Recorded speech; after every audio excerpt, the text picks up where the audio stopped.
Tony Award-winning theater Court Theater is extending Lorraine Hansberry's A Raisin in the Sun, which is set in Chicago. Now, coincidentally, Hansberry lived part of her life just blocks from the theater. Joining us now with more on this full circle moment is director Gabrielle Randall Bent and actor Shanasia Davis. Both of you all, thank you for coming in. Thank you. We mentioned it's a homecoming for this play because it has not been played at the Court Theater, even though it was set here in Chicago. Tell us about how you came to want to do this and why now.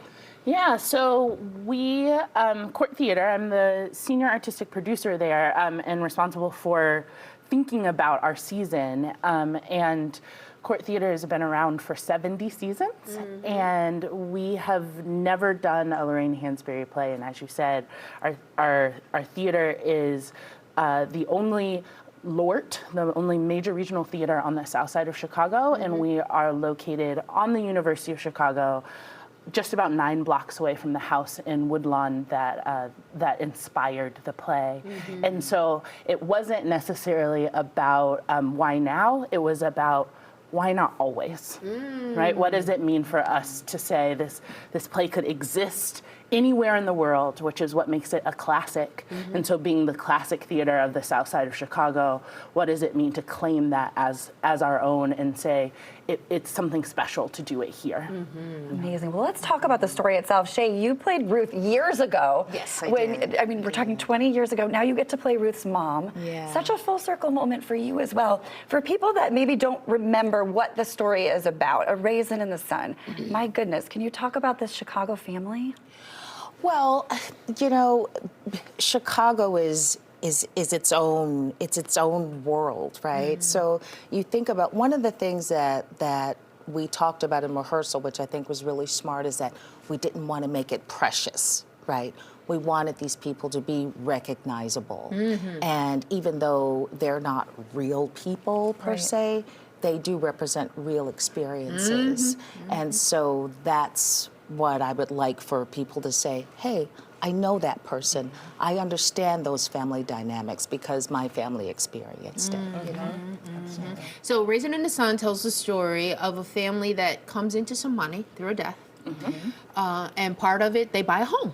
Yes. In the neighborhood that's better, Yes. more affordable, but then they're also being encouraged to leave.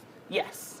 So they, the entire play is set in a kitchenette, which are sort of the predecessors to what we understand as the public housing, Cabrini Green or the Robert Taylor homes in Chicago. They were the result of the masses of Black folks who came during the Great Migration and ended up in the Black Belt, right?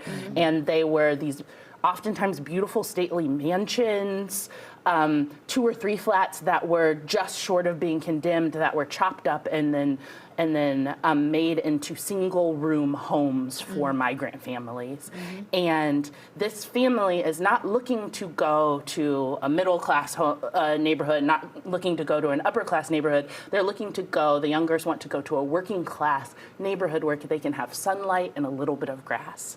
And the place where they can afford that is in a white working-class neighborhood, which is the fictional neighborhood of Clybourne Park in the play.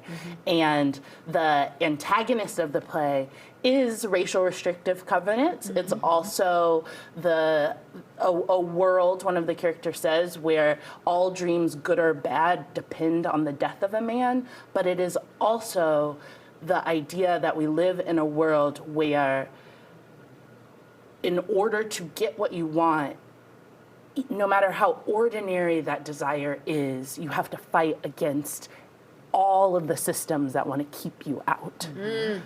And tell me that's not relevant today. And that's so relevant. It's so relevant today, you know? And I think that's why the story is also very universal, because it's still very relevant. There's so many people, you know, we talk about our dreams, how many times the things that we want, that we desire, that there are certain obstacles in our way. Some of them are beyond our control, you know? When you're on stage, are you seeing that resonate with people as you're up there? I mean, I feel it. Yeah. The audiences are so engaged. They want this story. We were talking, they're hungry for this story. because it is so relevant Which and is why- timeless personal. and And it's timeless personal and and, yeah. personal. Yeah. Which is why it's also been extended. Yes, twice. Yes. Twice. So we extended through March 9th before we even opened, which is unheard of. Folks were literally lining up to come see the show, and we've just extended again through March 23rd. Yeah, we did the overflow, like in church. You know, they have the overflow. Yeah, in the lobby. we did. We had the lobby with the overflow for monitor. opening. Yeah. All right, so this is new because we were told March 9th, but now you're going to the 23rd. To the 23rd. Wow. Yeah. That is Wonderful. awesome. Okay, so you're at the Court Theater. That's on 55th and Ellis. So visit courttheater.org for tickets and for more information. Thank you so much. Thanks Congratulations. for having us. Absolutely.